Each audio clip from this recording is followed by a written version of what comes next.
Me da muchísimo gusto recibir en este espacio de Café y Noticias a Paco Taibo, porque si se habla de libros, si se habla del Fondo de Cultura Económica, evidentemente tenemos que hablar con Paco Taibo. Muy buenos días, ¿cómo está, Paco? Muy bien, muchas gracias. Pues bienvenido a este espacio y vamos a arrancar con esta plática que me gustaría iniciar por este año fue muy crucial, 2024 para el Fondo de Cultura Económica, 90 años cumple este fondo. Entonces me gustaría saber después de que usted toma las riendas de este editorial, cómo fue que encuentra, cómo fue que va avanzando con esta política de acercar la literatura y las letras a más gente. Bueno, este año era clave no solo por el aniversario, sino era clave porque era el remate de toda la primera etapa que habíamos corrido tratando de armar varios proyectos que fueron creciendo y creciendo y creciendo. Entre las cosas más interesantes, habíamos logrado bajar el precio de los libros, sacar colecciones mucho más baratas, lograr mantener el ritmo editorial. Estuvimos produciendo todo el año alrededor de 500 libros, nuevos títulos, reediciones, reimpresiones, y crecimos en nuestra red internacional. El fondo es una estructura que tiene presencia en 11 países de América Latina, en España, y una bodega de distribución en el sur de Estados Unidos. Crecimos mucho en los clubs y las salas de fomento a la lectura.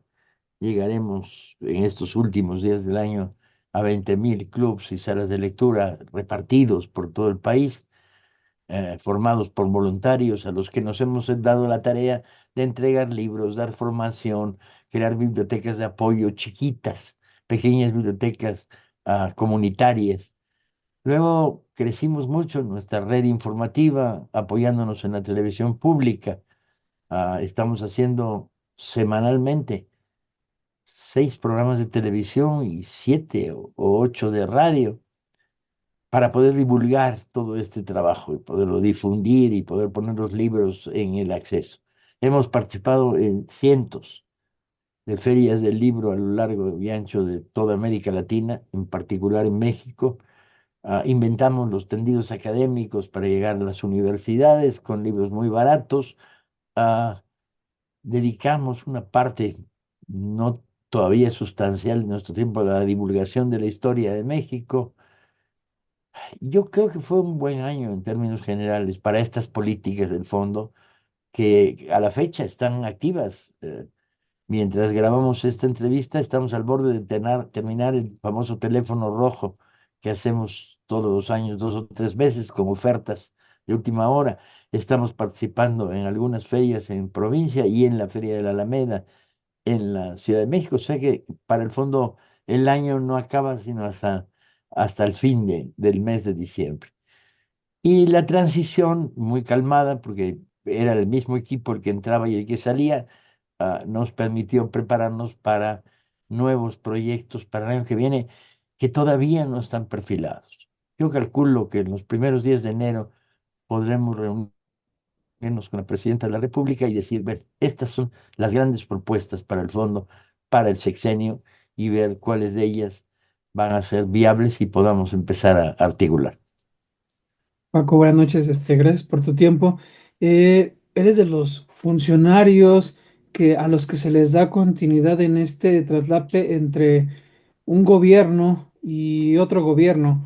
Eh, ¿Cómo fue estas pláticas que tuviste con la presidenta para seguir dándole continuidad al, digamos, este segundo piso dentro del Fondo de Cultura Económica, Paco? Fue muy curioso porque primero Andrés Manuel extendió mi nombramiento, de tal manera que yo ya quedaba montado a caballo entre los dos sexenios. Y segundo, en un acto público, ah, Claudia Sheinbaum dijo, y ahora que Paco siga dirigiendo el Fondo de Cultura. Y pues me doy por enterado, y luego tuvimos unas primeras conversaciones donde la idea era, la transición no es transición, es continuidad y profundización, de tal manera que fue relativamente muy tranquilo. Justo en estas entrevistas de balance que hemos estado haciendo, muchos nos hablan de la continuidad, de lo que se da con este segundo piso de la cuarta transformación y creo que el ejemplo del Fondo de Cultura Económica es uno de ellos, ¿no? O sea, seguir con estas políticas como ustedes las han llevado hasta este punto y qué viene también para el fondo, para seguir acercando la literatura, la lectura a más gente, porque algo que creo que se trabajó mucho en durante estos años fue acercar a las comunidades y en zonas que no habían llegado estos libros, ¿no? Por ejemplo, a mí, yo soy de Nezahualcóyotl, me llama mucho la atención que en esa también se fortaleció una de las bibliotecas. Entonces, ¿cómo han hecho esta apertura? ¿Cómo han llevado estos libros y cómo van a continuar con ello? La idea era que teníamos instrumentos para llegar hasta el último rincón, bajo la idea de ofrecer libros o muy baratos o libros regalados y fomentar la creación de clubs, de bibliotecas populares y de ferias del libro donde no las había. Por Nesa ya pasaron nuestros librobuses 3 veces en lo que va de este año. Y bueno, se fortaleció la librería que teníamos, que era una librería, digamos, muy pobre, muy pobre, y le dimos todo el poder. Y se creó una librería bonita en esa, para Ujú, seguir tu ejemplo. Pero no es el único caso. Hemos llegado a comunidades en los desiertos de Baja California donde no hay un libro ni en las papelerías, ni papelerías había que vendieran libros. Y regalamos libros a comunidades de agroindustria, donde trabajan jornaleros, y creamos clubes de lectura en lugares inusitados, crecimos enormemente en la enseñanza media, entre CONALEPS, CETIS, CEBETIS, curiosamente. Funcionaron además muy bien los programas de difusión de la ciencia para todos, el concurso que hacemos año con año. Hubo miles de respuestas por parte de estudiantes de enseñanza media y yo creo que lo que hemos hecho es expandir la red abajo. La red de librerías ha crecido y el riesgo es que tienda a seguir creciendo y tenemos que encontrar que cuando una librería se pone en pie, hay una base de lectores fieles, firmes y que le den continuidad económica, porque el fondo es dos cosas, es una intervención económica estatal, pero también es una empresa mercantil que produce, distribuye y vende libros. Entonces, el equilibrio entre estos dos fondos que viven dentro del mismo caparazón es complicado. Yo creo que ya es momento en enero de decir, bueno, aquí hay 6 años con logros importantes, muy importantes, yo diría. Ah, Quedan algunas preguntas. Las campañas de fomento a la lectura que se lanzaban en el pasado a mí no me gustaban, no tenían profundidad, eran formalistas. ujú. Ah, y ahora que ya tenemos una base social muy grande, podemos relanzar este tipo de campañas. Hay pactos, tengo pactos con un centenar de instituciones, dentro de la propia SEP, con decenas de dependencias con las que colaboramos, hacemos trabajo conjunto. Ah, Colaboramos con los pilares en la Ciudad de México, con el INJUVE en todo el país, con el Seguro Social, poniendo exhibidores de literatura en las salas de espera, donde el mexicano común y corriente consume un tiempo angustioso y terrible, siempre está bajo la presión de recibir atención médica y hay tiempos muertos. Nuestra idea es la lectura, es balsámica en los tiempos muertos, suaviza, ayuda. Entonces, bueno, llega la hora del balance y sobre todo la hora del relanzamiento. Pero insisto, esto depende de una reunión con la presidenta de la República en enero que nos permitirá decir de las 7, 8 proposiciones grandes que tenemos encima de la mesa, cuáles vamos a hacer avanzar. Y la continuidad, desde luego. De estas 7 propuestas, ¿a ti cuáles te gustaría, Paco, que se centrara la presidenta, que la presidenta te dijera, sí, adelante estas?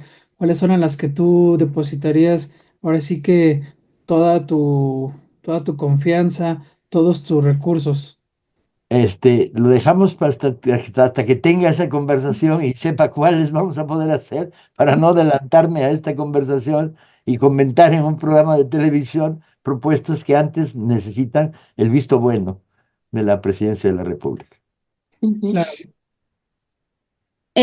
Hay algo que también a mí me llama mucho la atención porque hemos estado escuchando mucho la parte de salir a territorio, estar con la gente, acercarse, y ustedes lo han hecho mucho, Paco, desde el Fondo de Cultura Económica. ¿Qué han escuchado también de la gente, ¿no? ¿Cuáles son las necesidades hablando de lectura? Porque si algo nos has comentado igual ahorita hasta este momento de la conversación, es justamente eso, ¿no? Que la gente, si les ponen los libros a un buen precio, que sea accesible, que haya lugares que estén nutridos de libros, ahí va a estar la gente, ¿no? Entonces, ¿qué han encontrado y qué han recolectado también ustedes en territorio, Paco? Mira, de veras que nosotros somos las hormiguitas, estamos dime una esquina de este país y te digo, ahí estuvimos a lo largo de estos 5 años. Y cuando hablo esquinas, hablo esquinas. Las más recónditas carreteras que nos llevan por la Sierra de Puebla, ahí Ujú, estuvimos. Ah, los lugares que supuestamente eran territorio del narco y no podíamos pasar, pues ahí empezamos la campaña de fomento de la lectura hace 6 años. A comunidades en zonas selváticas, en pequeños puestos pesqueros de la costa de Veracruz, ahí estuvimos. Creamos club de lectura en estructuras de sindicatos, en estructuras de casas de la cultura manejadas por los gobiernos de los estados. O sea, hemos pisado territorio continuamente. Lo primero que te puedo decir es que el fondo ha cambiado, la visión que se tenía del fondo es diferente. El fondo era algo que estaba muy posicionado entre la clase media, vinculada a los procesos universitarios, era la empresa que produce los libros con los cuales estudiamos y los libros que mejoran la calidad técnica para nuestras carreras, y eso desde el pasado remoto, cuando nace el fondo, nace creando colecciones de economía para estudiantes de economía que no podían leer en inglés. Entonces, desde entonces el fondo tiene un posicionamiento en este mundo, pero también tenía en los últimos años una visión aristocratizante. El fondo gastaba en participaciones, hacía cócteles, cosas que nosotros destruimos desde que llegamos. El fondo hace libros, no cócteles. Y hicimos crecer esta relación que lo que produjo, yo creo, es un cambio de percepción. Y yo puedo entrar a una feria de libro caminando y en 100 metros me van a interrumpir,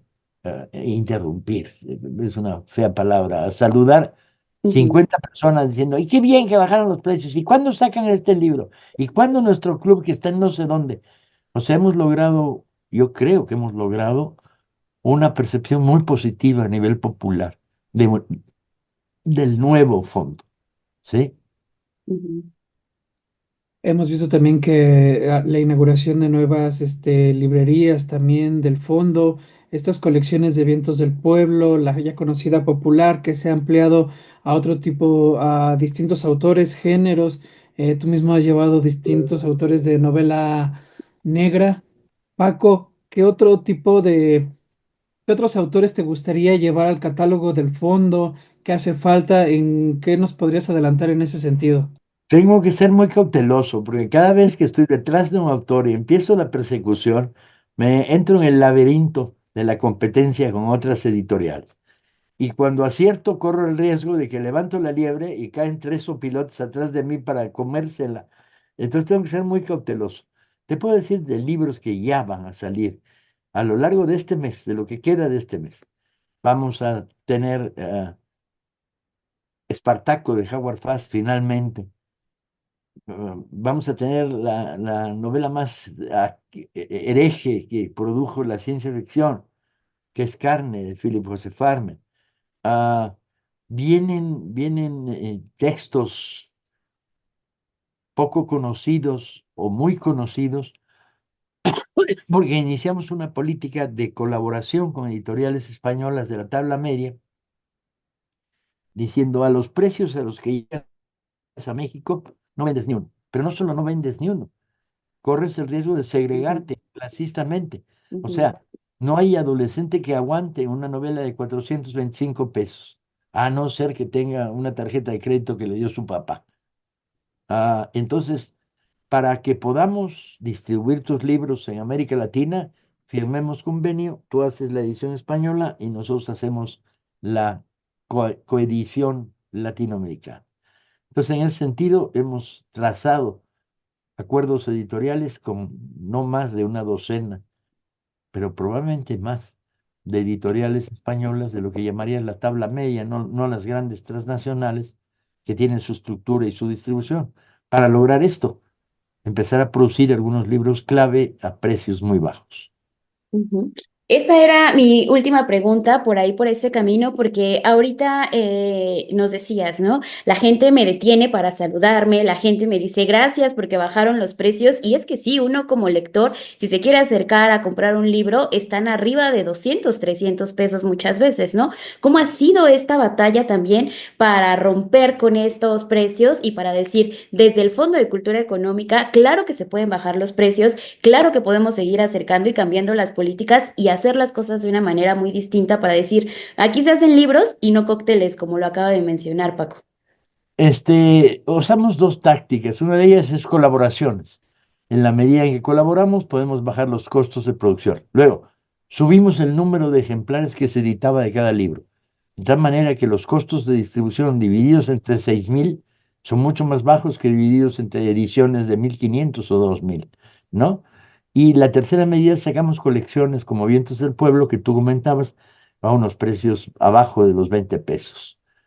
Todos estos mecanismos nos permitieron no que todos nuestros libros sean baratos. Hay libros que tienen un costo de traducción enorme, ah, son ediciones bajas porque son para comunidades científicas o de ciencias sociales relativamente pequeñas, pero una buena parte de nuestros libros es más barata. Yo propuse hace unos meses un reto a un compañero periodista que me estaba dando la lata, como, "Ey, ustedes bajaron los precios, no es cierto". Y dije, vamos, entramos a una librería y le dije, a ver, escoge los 10 libros que te interesen del fondo, ponlos en una pila. Ahora escoge los 10 libros que te interesan de las transnacionales con base en México. Y luego que el cajero de esta librería te haga la suma y me dices qué salió. Era una prueba tramposa, yo lo sé, porque a la hora en que metes un libro de 20 pesos en la pila del fondo de Vientos del Pueblo, pues bajaste el promedio de una manera brutal. Pero bueno, aún así, nuestra pila costaba un tercio de lo que costaba la otra pila.